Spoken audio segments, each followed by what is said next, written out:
Very good evening student. आज मैं आपके लिए लेकर आई हूँ प्रयोगवाद और नई कविता। यानी कि प्रयोगवाद में ये कह सकते हैं आप कि ये प्रयोगवाद का सारांश है, ताकि आपको कम समय में एक यूनिट कह सकते हो आप इसको कि आपकी कंप्लीट हो जाए। प्रयोगवाद से रिलेटेड बहुत ज़्यादा क्वेश्चंस हैं जो पूछे जाते हैं, जिसको हम आधुनिक युग भी कहते हैं। तो शुरू करते हैं आज का हमारा प्रयोगवाद। हिंदी काव्य में प्रयोगवाद का प्रारंभ सन 1943 में अज्ञे द्वारा संपादित तार सप्तक के प्रकाशन से माना जाता है, जो कविताएं नए बोध, संवेदनाओं तथा शिल्पगत चमत्कारों के साथ सामने आई। इन कविताओं के लिए प्रयोगवाद शब्द रूढ़ हो गया। अब देखिए, ये जो आपको मैंने डेफिनेशन दी है हिंदी काव्य में प्रयोगवाद, ये डॉक्टर नगेंद्र के अनुसार है। यानी कि डॉक्टर नगेंद्र ने ये कहा है कि हिंदी काव्य में प्रयोगवाद का प्रारंभ सन 1943 में उनके अनुसार और अज्ञे द्वारा संपादित तार सप्तक के प्रकाशन से माना जाता है। और सेकंड है, वैसे प्रयोगवाद शब्द भ्रामक है। इसमें इससे यह आशय कदापि नहीं निकलता कि कविताओं में नए नए प्रयोग करना ही कवियों का प्रमुख उद्देश्य है। यानी कि यहाँ पर जो प्रयोगवाद है वो जो कवि थे प्रयोगवाद के, वो मानते ही नहीं थे। तार सप्तक के कवि थे, वो खुद ही नहीं मानते थे कि प्रयोगवाद शब्द उनके लिए सही है।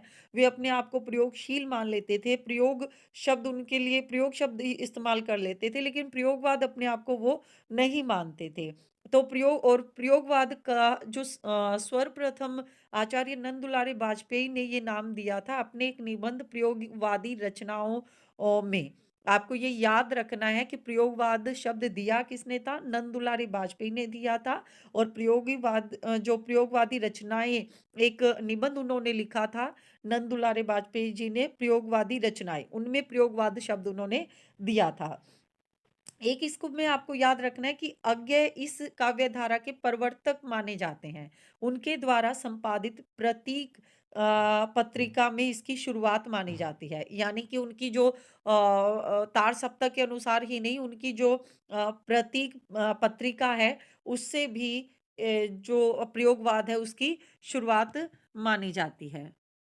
आगे चलकर जो प्रयोगवाद है वही नई कविता के रूप में परिवर्तित हो गया था, या काफी कवि हैं जो प्रयोगवाद और नई कविता में ज्यादा भेद नहीं मानते हैं, बल्कि इसको एक ही मानते हैं। जैसे कि डॉक्टर गणपति चंद्र गुप्त जी, इनको एक ही संयुक्त रूप से इसका एक आंदोलन मानते हैं। और इसके साथ साथ नंद दुलारे वाजपेयी जी ने प्रयोगवाद को क्या माना है, एक चीज आपको ये भी याद रखनी है। डॉक्टर नगेंद्र है, उन्होंने तो जैसे कि हमने बताया कि हिंदी काव्य में प्रयोगवाद का प्रारंभ सन 1943 में, ये जो परिभाषा है वो डॉक्टर नगेंद्र की दी हुई है। लेकिन नंद दुलारे, इन दोनों नामों में हमेशा ही कंफ्यूजन होती है, इसको याद रखना है। नंद दुलारे वाजपेयी ने प्रयोगवाद को बैठे ठाले लोगों का धंधा कहकर पुकारा है। यानी कि जो कवि, प्रयोगवाद के कवि थे, वो नंद दुलारे वाजपेयी को ऐसे लगते थे कि वो खाली बैठे हैं और उन्होंने कुछ भी लिख दिया। इसके लिए नंद दुलारे वाजपेयी जी ने उन्हें बैठे ठाले लोगों का धंधा कहा है। ये याद रखने वाली बात है। साथ में ही प्रयोगवाद जो शब्द है वो नंद दुलारे वाजपेयी जी ने ही दिया था अपने एक निबंध प्रयोगवादी रचनाओं में, ये भी आपको याद रखना है। साथ ही अज्ञे जी ने प्रयोगवाद को स्पष्ट करते हुए कहा है, प्रयोग अपने आप में इष्ट नहीं है, वरन एक साधन है, दोहरा साधन है। एक तो वह उस सत्य को जानने का साधन है जिसे कवि प्रेषित करता है। दूसरे वह उस प्रेषण क्रिया को और उसके साधनों को जानने का साधन है। अब देखिए, अज्ञे जी ने कहा कि प्रयोगवाद कोई इष्ट नहीं है। यानी हमने जो कविताएं लिखी है, जो अज्ञे जी ने जो कविताएं उस तार सप्तक के कवियों ने जो कुछ भी रचनाएं लिखी हैं, वो सिर्फ और सिर्फ अपना प्रयोग दिखाने के उद्देश्य से कविताएं नहीं लिखी हैं। वो एक साध्य नहीं है, बल्कि वो साधन है कि उन्होंने अपने विचारों को प्रकट करने के लिए, हो सकता है कि नए नए प्रयोग उन्होंने अपनी कविता में किए हों, लेकिन सिर्फ प्रयोग दिखाने के लिए उन्होंने कविताएं नहीं लिखी हैं। ये, और वो कह रहे हैं कि यह एक तो उस सत्य को जानने का साधन है जिसे कवि प्रेषित करता है। यानी कि हम जो कहना चाहते हैं वो प्रयोगवाद के द्वारा हमने कहा। और दूसरा, उस प्रेषण क्रिया को, जो उसके साधनों को जानने का साधन है। यानी कि जो प्रेषण क्रिया, यानी हमारे विचार जो उन तक पहुंचा रहा है, उसका भी वो एक साधन है प्रयोगवाद। ठीक है। प्रयोगवाद मुख्य नहीं रहा, प्रयोगवाद गौण था, यानी वो इस्तेमाल उन्होंने जानबूझकर नहीं किया, वो उस समय की मांग थी, वो प्रयोग नए कविता में नए नए प्रयोग होते चले गए थे। इस समय में कवियों के दृष्टिकोण और कथ्य एक ही प्रकार के नहीं हैं। प्रयोगवादी कविताओं में हास्योन्मुख मध्य वर्गीय समाज के जीवन का चित्रण है। यानी कि ये कह सकते हैं कि प्रयोगवाद की जो कविताएं हैं उसमें हास्योन्मुख होता है, कि जो हंसी की तरफ मतलब जो हंसी की तरफ उन्मुख हो, पिछड़ा हुआ कह सकते हो आप, मध्यम वर्ग, उनके जीवन का चित्रण स्पेशली किया गया है। लेकिन जो प्रयोगवाद है ना, उस पे एक दोष भी लगा है, उसपे दोष लगा कि लोक कल्याण की उपेक्षा, यानी उन्होंने ऐसी रचनाओं की रचना नहीं की जिसमें कुछ ऐसा उपदेश मिले जहां पर लोक कल्याण की भावना लोगों के अंदर जागृत हो, बल्कि उन्होंने सिर्फ यथार्थ लिखा उस मध्यम वर्गीय समाज का। अगर आप आज्ञा जी की या उनके तार सप्तक में बहुत सारे कवियों की है, जैसे कि गीत फरोश है, उनकी अगर आप पढ़ोगे तो कि मैं गीत बेचने आया हूं, ऐसी कुछ कविता है कि उसमें उन्होंने लिखा है, बहुत लंबी कविता है, उसमें लिखा है कि भाई मैं अपने गीत बेचता हूं, मुझे बेचना पसंद नहीं है लेकिन फिर भी मैं बेचता हूं। ठीक है, तो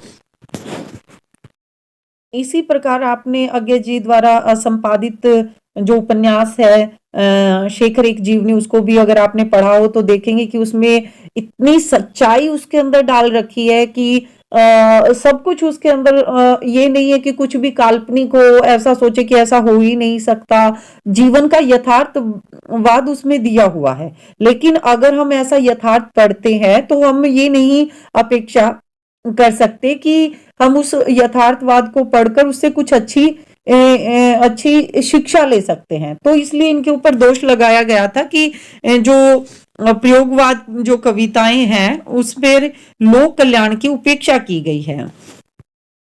तो अब बात करते हैं हम आज्ञा जी द्वारा संपादित तार सप्तक।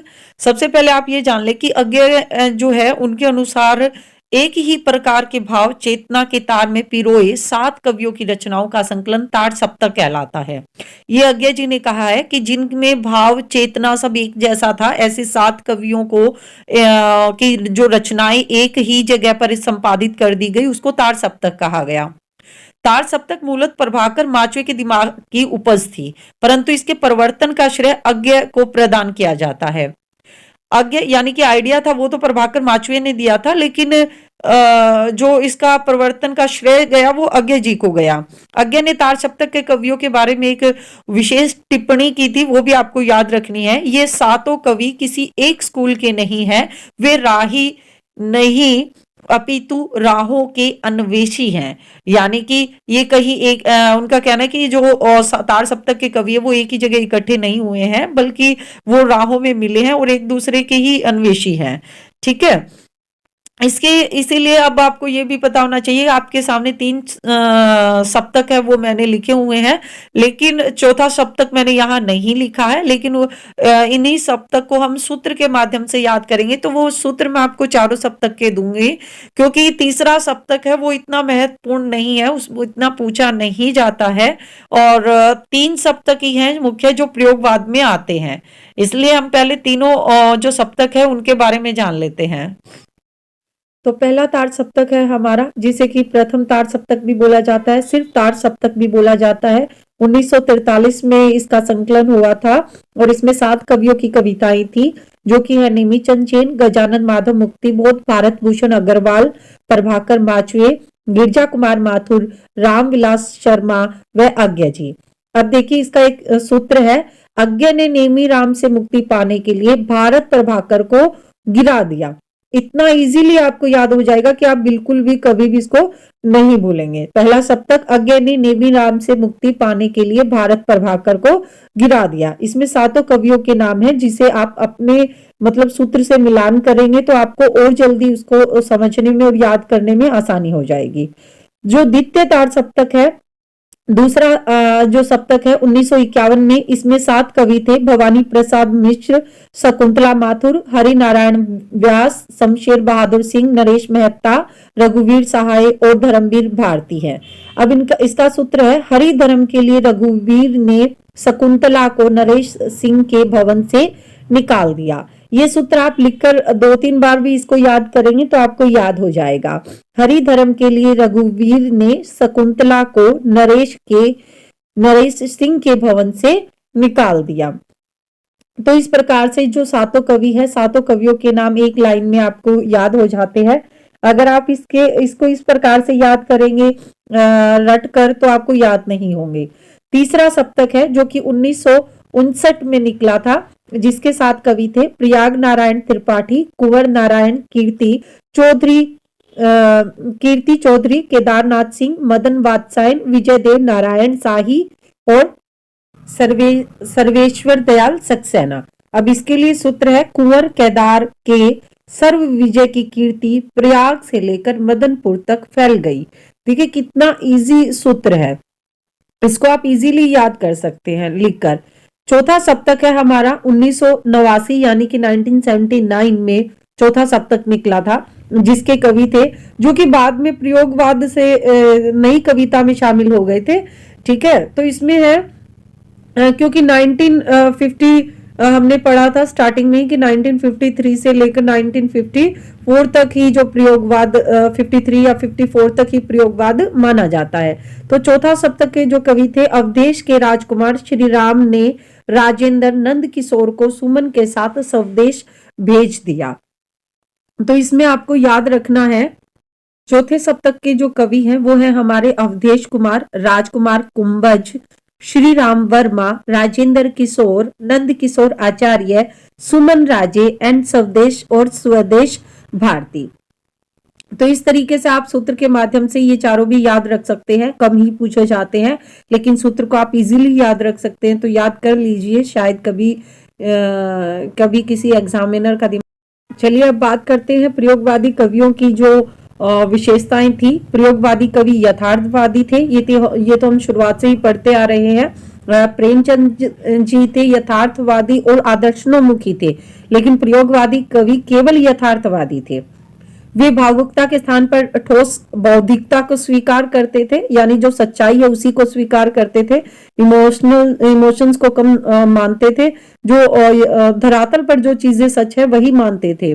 वे कवि मध्यम वर्गीय व्यक्ति के जीवन में समस्त जड़ता, कुंठा, अनास्था, पराजय, मानसिक संघर्ष के सत्य की बड़ी बौद्धिकता के साथ उद्घाटित करते थे। ये बिल्कुल सही है, ये आप शेखर एक जीवनी पढ़ेंगे तो आपको अच्छे से चीजें समझ में आ जाएंगी। छायावादी कवियों की तुलना में प्रयोगवादी धारा के कवियों ने दमित यौन वासना के नग्न रूप को प्रस्तुत किया, क्योंकि इनके समय में बहुत सारी ऐसी रचनाएं भी रची गई थी जहां पर मतलब ये कह सकते हैं कि मनोविश्लेषणवादी विज्ञ को कहा जाता है, और उसमें एक दबी हुई इसी दमित यौन इच्छा उसमें प्रबल दिखाई देती थी इनके जो साहित्य में। लघु मानव को उसकी समस्त हीनता और महत्ता के संदर्भ में प्रस्तुत करके प्रयोगवादी कविता ने उसके प्रति सहानुभूतिपूर्ण से सोचने के लिए एक नया रास्ता खोला था। लघु मानव याद रखिएगा, लघु मानव के लिए, ठीक है, कि जो छोटे से छोटा इंसान है उसकी समस्त हीनता, उसके अंदर जो कुंठा है, उसका हीन भाव है और उसका समाज में क्या महत्व है, उसको प्रस्तुत करने के लिए प्रयोगवादी कवियों ने बहुत सारे नए नए तरीके खोजे थे। अब देखिए नई जो हमारे प्रयोगवाद जो कविता का युग रहा उसमें और नई कविता में क्या अंतर है वो भी हम देख लेते हैं। कोई ज्यादा खास अंतर नहीं है, क्योंकि जो नई कविता के जो कवि रहे हैं वही प्रयोगवादी कवि भी कवि रहे हैं, उसमें कोई खास विशेष फर्क नहीं है, फिर भी हमें उसका अंतर जानना बहुत जरूरी है। प्रयोगवाद का विकास ही कालांतर में नई कविता के रूप में हुआ। वस्तुतः प्रयोगवाद और नई कविता में कोई सीमा रेखा नहीं खींची जा सकती। बहुत से कवि जो पहले प्रयोगवादी रहे बाद में नई कविता के मुख्य प्रमुख हस्ताक्षर बन गए, जैसे कि मुक्तिबोध जी। इस प्रकार के दोनों एक ही काव्य धारा के विकास की दो अवस्थाएं हैं। सन 1943 से 1953 तक की कविताओं में जो नवीन प्रयोग हुए, नई कविता उन्हीं का परिणाम है। 1943 से 1953 तक की कविता को प्रयोगवादी एवं 1953 के बाद की कविता को नई कविता की संज्ञा दी जा सकती है। नई कविता की पहली विशेषता जीवन के प्रति उनकी आस्था है। इन कविताओं में आज की क्षणवादी लघु मानववादी दृष्टि जीवन मूल्यों के प्रति सकारात्मक, नकारात्मक नहीं सकारात्मक स्वीकृति है। यानी कि अपने आप को यहाँ पर हीन भावना का जिक्र नहीं किया गया नई कविता में, बल्कि अपने आप को महत्व देने की बात की गई है। जीवन में मूल्यों का महत्व होना चाहिए, बड़े छोटे का नहीं। नई कविता में जीवन को पूर्ण रूप से स्वीकार करके उसे भोगने की लालसा दिखाई देती है। यानी जीवन में चाहे मुश्किल हो, चाहे दुख हो, उनको भोगने की लालसा नई कविता में दिखाई देती है। अनुभूति की सच्चाई नई कविता में दिखाई देती है। समाज में अनुभूति कवि की अनुभूति बनकर ही कविता में व्यक्त है। समाज की अनुभूति ही कवि की अनुभूति बनकर कविता में व्यक्त है। यानी कि जैसा समाज में माहौल चल रहा है, जैसा लोग महसूस कर रहे हैं, वैसा ही कवि भी महसूस कर रहा है। नई कविता जीवन में एक एक क्षण को सत्य मानती है और उस सत्य को पूरी हार्दिकता, पूरी चेतना के साथ भोगने का समर्थन करती है। यानी कि जो प्रयोगवादी कवि है उनमें अपने लघुपन के कारण, नश्वरवादी होने के कारण उनके अंदर हीन भावना है, कुंठा है। जबकि नई कविता के जो कवि है वो कहते हैं कि जो यथार्थ है वही हमारा सत्य है और उसको स्वीकार करना है, उससे हार नहीं माननी, उसको अपनाना है, उसी के साथ जीना है। नई कविता में नई कविता में जीवन मूल्यों को फिर से नए दृष्टिकोण की व्याख्या की गई है। यानी पॉजिटिव एटीट्यूड रखा गया है लाइफ के लिए। नई कविता में व्यंग के रूप में पुराने मूल्यों को अस्वीकार किया गया है। यानी नई कविता में व्यंग किया गया कि जो पहले के जो सोच थी वो गलत थी। लोक संपृक्ति नई कविता की खास विशेषता है। वह सहज लोक जीवन के करीब पहुंचने का प्रयत्न करती है। जैसा बताया है कि समाज में जो अनुभव किया जाता है वही व्यक्त किया गया नई कविता में। कुल मिलाकर नई कविता में नवीनता, बौद्धिकता, अतिशय व्यक्तिकता, क्षणवादी भोग एवं वासना, यथार्थवादिता, आधुनिक युग बोध, प्रणयानुभूति, लोक संस्कृति, नया शिल्प विधान आदि विशेषताएं परिलक्षित होती हैं। काफी बार पूछ लिया जाता है, ये क्वेश्चन पूछ लिया जाता है कि यथार्थवादी कविता में कौन सी विशेषता नहीं थी या कौन सी विशेषता थी प्रयोगवादी कविता में, नई कविता में। तो ये आपको जरूर पता होना चाहिए। चलिए अब बात करते हैं प्रयोगवादी और नई कविता के प्रमुख कवि। पता है काफी बार क्या होता है कि काफी बार ये सोचते हैं कि 2-4 कवियों को याद करने से क्या फायदा है, सारे कवि हमें नहीं पता या इस वीडियो में सारे कवियों के बारे में नहीं बताया गया। तो याद रखिए, अगर आप विशेष प्रमुख कवि भी आप कर लेते हैं तो ऑप्शन में आपको वो कवि जरूर मिलेंगे, यानी प्रमुख कवि जरूर मिलेंगे। तो अगर आपको पता है कि ये जो रचना है वो इसकी यानी कि आगे की भी नहीं है, शमशेर बहादुर सिंह की भी नहीं है, सर्वेश्वर दयाल सक्सेना की भी नहीं है, तो इसी की है, यानी जो लास्ट में बचता है जिसको हमने नहीं पढ़ा है। तो बहुत कुछ करने की बजाय आप थोड़ा करके स्मार्ट वर्क करके बहुत अच्छा कर सकते हैं। अज्ञा सच्चिदानंद हीरानंद वात्स्यायन अज्ञा का जन्म 1911 हुआ और मृत्यु उनकी 1987 यानी 87 में हुई। कसिया जो देवरियापुर गांव है उसमें इनका जीवन यायावारी और क्रांतिकारी रहा। क्रांतिकारी विरोधी थे, ये बहुत जबरदस्त विरोधी थे। और यायावारी मतलब ये घुमक्कड़ प्रवृत्ति के थे। उन्होंने दिनमान और प्रति का कुशलता पूर्वक संपादन भी किया। तार सप्तक, दूसरा सप्तक, तीसरा सप्तक और रूपांबर, चौथा सप्तक के बाद रूपांबर इनके द्वारा संपादित काव्य संकलन है। इनकी काव्य कृतियां है हरी घास पे सनभर, बाबरा अहेरी, इंद्रधनुष रोंदे हुए, अरि ओ करुणा, प्रभामयी, आंगन के पार द्वार, कितनी नावों में कितनी बार, सागर मुद्रा, महावृक्ष के नीचे, क्योंकि मैं उसे जानता हूं, नदी के बांग छाया, असाध्य वीणा, इत्यलम। ये देखिए, ये सारी चीजें याद रखने वाली है। इनकी जो रचनाएं हैं बहुत बहुत ज्यादा महत्वपूर्ण है। भग्नदूत इनकी एक काव्य रचना है 1933 में जो रचित है वो बहुत ही महत्वपूर्ण है। हरी घास पे सनभर है 1949, अरियो करुणा प्रभामयी 1959 और कितनी नावों में कितनी बार, नदी की बाग छाया 1981, चिंता 1942 की है, बाबरा अहेरी 1954 की है, यानी कि 1954 की। इसमें इत्यलम भी है, बहुत जरूरी है, वो भी 1946 की है। तो ये चीजें आपको याद रखनी है। साथ ही साथ आपको याद रखने हैं कि परंपरा कोठरी की बात, त्रिपथ गा, जयदोल, शरणार्थी, मेरी प्रिय कहानियां, ये सारी जो अज्ञे जी हैं उनके द्वारा लिखी हुई कहानियां हैं। साथ में उनके जो उपन्यास है शेखर एक जीवनी, नदी के द्वीप और अपने अपने अजनबी, बहुत महत्वपूर्ण उपन्यास है। कोई ना कोई क्वेश्चन इनसे पूछ ही लिया जाता है। शेखर एक जीवनी तो हमारे जो नेट का पाठ्यक्रम है उसमें भी लगी हुई है, जिसको पढ़ना बहुत जरूरी है।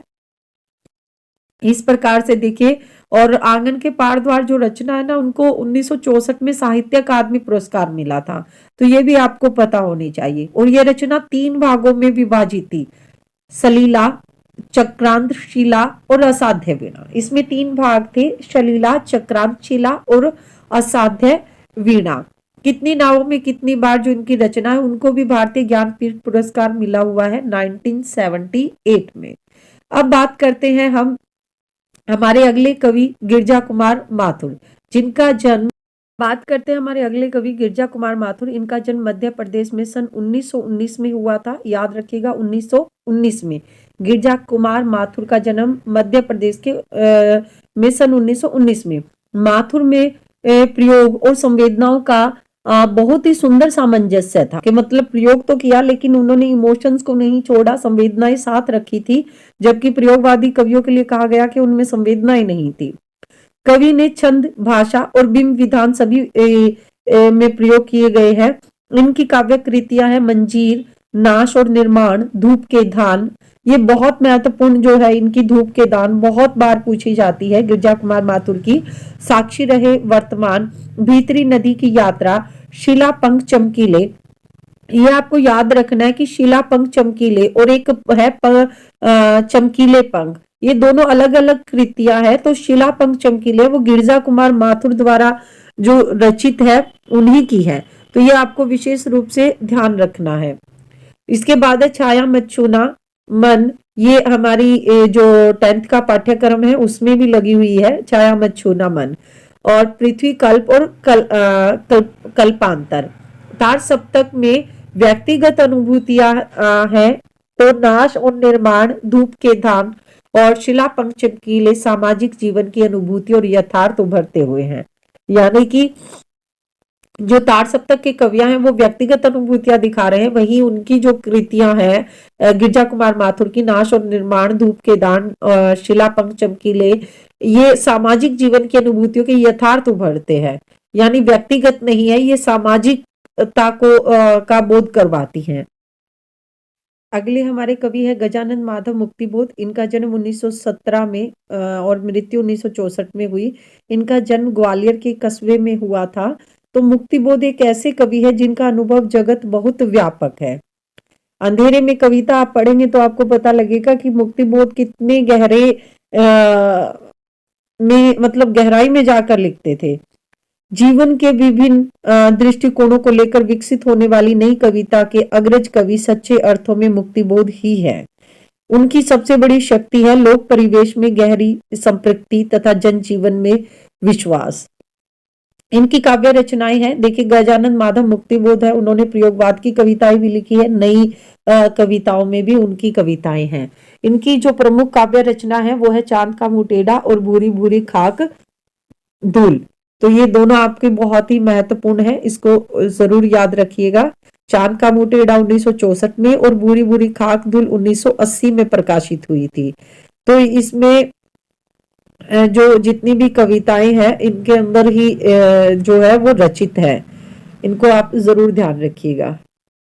इसके बाद है भवानी प्रसाद मिश्र जी। इनका जन्म 1914 और मृत्यु 1985 में हुई। ये सहज संवेदना के कवि थे, और कवि की संवेदना कहीं तो बहुत सूक्ष्म और आत्मगत है और कहीं बहुत प्रत्यक्ष भी है। मतलब सामने जो होती है कि मतलब जो सब कुछ सबके साथ होता है वही इनके साथ हुआ है, इस तरह की संवेदनाएं हैं इनमें।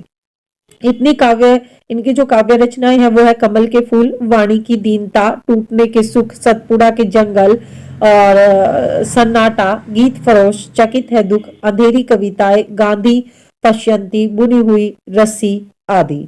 अब इसमें देखिए इनकी जो प्रमुख कविताएं हैं वो बहुत महत्वपूर्ण है, जैसे कि सतपुड़ा का जंगल, चकित है दुख, और ये सारे हैं, कुछ नीति कुछ राजनीति, इनका निबंध संग्रह है, वो भी आपको याद रखना चाहिए, कुछ नीति कुछ राजनीति।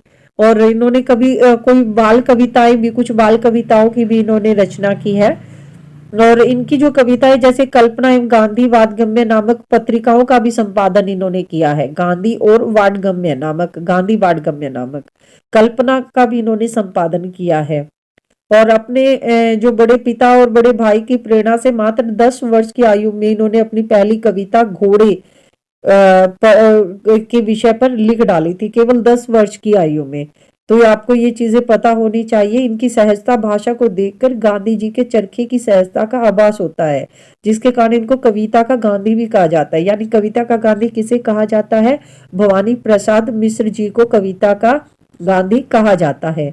और इनको मतलब बुनी हुई जो रस्सी है उनके ऊपर 1772 पर साहित्य अकादमी पुरस्कार भी इनको प्राप्त हुआ है।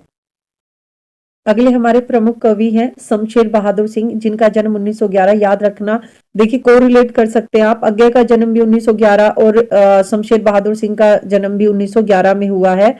तो इसको कोरिलेट कर कर अच्छे से याद रखा जा सकता है। ये व्यक्तिवादी और रूमानी कवि थे। रूमानी मतलब बहुत अंदर तक इनके वो जो गाते हैं कव्वाली वगैरह, उनको कहा जाता है रूमानी कवि। इनकी अधिकांश कविताओं का स्वर कुंठित प्रेम का था। इनकी रचनाएं हैं दूसरा सप्तक में संकलित कविताएं, चुका भी नहीं हूं मैं, इतने पास अपने काल, तुझसे होड़ है मेरी, बात बोलेगी हम नहीं उदिता। चुका भी नहीं हूं मैं इनकी बहुत महत्वपूर्ण कविता है, दो आपको याद रखनी है, बात बोलेगी हम नहीं, ये भी। नेक्स्ट हमारे जो कवि हैं वो हैं धर्मवीर भारती जी। इनका जन्म हुआ है 1926 इलाहाबाद में। ये धर्मयुग के संपादक थे, बहुत आसान है इनको याद रखना। धर्मवीर भारती धर्मयुग के संपादक। भारती जी में आदिम गंध की तड़प और लोक जीवन की रूमानी छवि के पकड़ है, इसलिए इनकी कविता गीतात्मक है। इनकी कविताओं में लोक परिवेश की मस्ती और उल्लास के स्थान पर उदासी और सूनापन ही अधिक उभरता है। इनकी काव्य कृतियां, प्रमुख काव्य कृतियां इनकी अंधा युग, कनुप्रिया, 7 गीत वर्ष, ठंडा लोहा और देशांतर, ये इनकी बहुत प्रमुख काव्य कृतियां हैं जो आपको जरूर याद रखनी चाहिए। जो अंधा युग है वो एक गीति काव्य है, गीति नाट्य है, यानी कि संवाद है, लेकिन कविता के तरीके से उसमें संवाद है और पूरा एक नाटक है जिसके 5 अंश है। हमारा जो अंधा युग है ये नेट की इकाई जो हमारी है उसमें भी ये लगा हुआ है गीति नाट्य। साथ ही कनुप्रिया, 7 गीत वर्ष और ठंडा लोहा और देशांतर, ये भी आपको धर्मवीर भारती जी के जरूर याद होने चाहिए। अब बात करते हैं प्रयोगवाद और नई कविता के बीच अंतर क्या है। प्रयोगवादी राहों की अन्वेषण की प्रक्रिया है, अभी ये कवि किसी सत्य तक पहुंचे नहीं है। और जो नई कविता है यहाँ पहुंचकर सत्य की पहचान हो चुकी थी जो कवि थे। सेकंड नंबर है कवि व्यक्ति का महत्व बहुत अधिक है, व्यक्ति की स्वाधीनता हेतु विद्रोह भाव प्रयोगवादी कवियों में दिखाई दिया है। और जबकि नई कविता में व्यक्ति का महत्व यहाँ भी कम नहीं है, किंतु व्यक्ति समाज में संतुलन की चेष्टा ज्यादा मजबूत की है।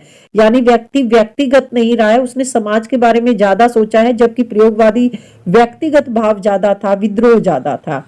प्रयोगवादी कवियों में विचारधाराओं में मुक्ति की कविता, सीमित मात्रा में मनोविश्लेषणवाद का प्रभाव दिखाई देता है, यानी सिर्फ अपने बारे में ही उनके विचार पनप रहे थे।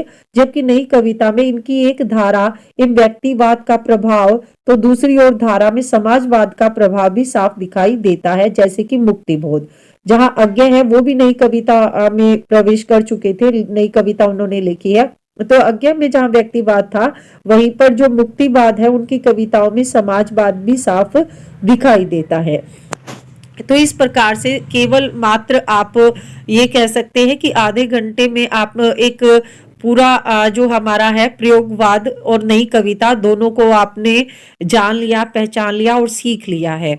तो इतना जल्दी में आप कभी भी, मतलब मैं ये कह रही हूँ कि आपको नई कविता, छायावाद और इस तरीके से आपको भक्ति काल, शॉर्ट में मैं आपको सारा कुछ तैयार करवा दूंगी, जिसके मैं आपको गारंटी देती हूँ कि 10 दिन के अंदर आपका पूरा जो हिंदी साहित्य है वो तैयार हो जाएगा। और आपको कुछ भी, मतलब सिर्फ इतनी है कि ये वीडियो आपको एक बार नहीं, आपको 2-3 बार इस वीडियो को देखना है, इसी के साथ आपका सारा कुछ तैयार हो जाएगा। आज के लिए इतना ही, धन्यवाद। लाइक एंड शेयर, सब्सक्राइब जरूर